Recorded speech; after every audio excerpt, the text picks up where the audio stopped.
Hi everyone, Mike here. First of all, you should check out my cool t-shirt.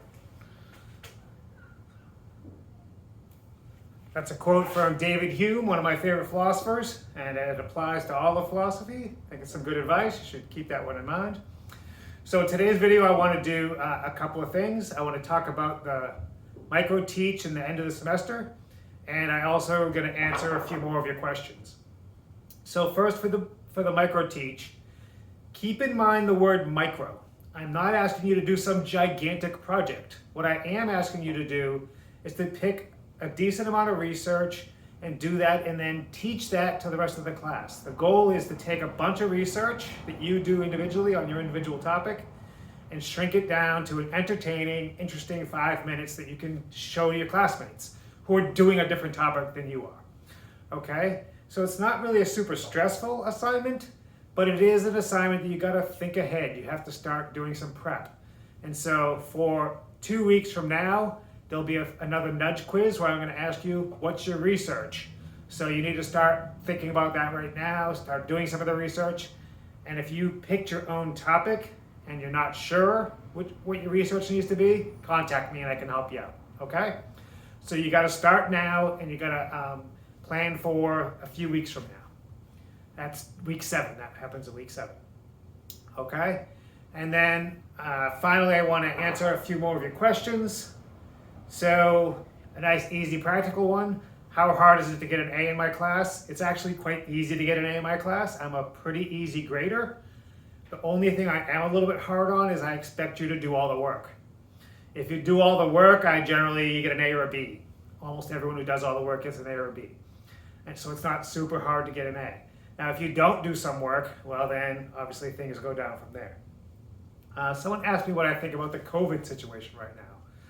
I think I live here in Champaign, Illinois, and it's pretty good. It's high vaccination rate. But last weekend I traveled to the southern part of Illinois, and I think the vaccination rate in the county I was in was something like 20-something%, which is not good. And then if we look worldwide, it's even worse than that. Lots of parts of the world, especially the poorer countries, don't have access to vaccination. It's expensive, it's hard to do, they don't have the facilities for it. And so I don't think this COVID thing is over, even by a long shot. And with the new mutations that are coming up, it's hard to predict what will happen.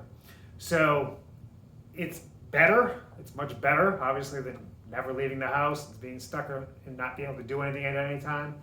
But we still need to pay attention, and people in privileged positions in rich countries need to open their minds a little bit, think about the rest of the world. And if necessary, pressure our politicians to do something about that.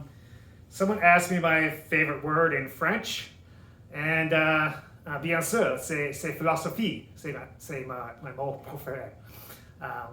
Obviously, philosophy is my favorite word in French. And then one little kind of question that comes up a lot, actually. Pretty much every other semester, someone will ask me, why is there no progress in philosophy? It seems like it's stuck in the past and has never actually gotten improved.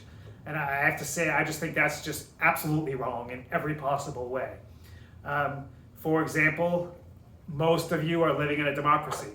That democracy was invented by philosophers. That was an improvement over older versions of government, I think. That is progress in philosophy. Most of us are sitting here learning about how to think more clearly about the world instead of just taking our elders' word for it, or taking the church's word for it, or taking our chief's word for it. All of those things in ancient Greece were things that philosophers started to push. Prior to that period, these ideas never even existed. So the idea that we can sit around and say, well, what is true, is a philosophical invention and a philosophical innovation. Philosophy created that. And for the more practical versions, more practical people out there, in the US and much of the world lives under a capitalist system. Capitalism was created by a philosopher, Adam Smith. It was better than mercantilism. It was better than just trade-based things for changing the world. Now, whether it's a great economic system or an economic system we should keep forever is up for debate. but a philosopher invented and innovated that whole thing. So this idea that philosophy never has any progress, something is just wrong. That's just false. Okay? So remember, micro-teach, start thinking about your projects now. It's not a big stressful thing, but you got to start planning now, doing research now, so that later on when you get to gonna teach it, you're ready to go. If you have any questions, as always, contact me.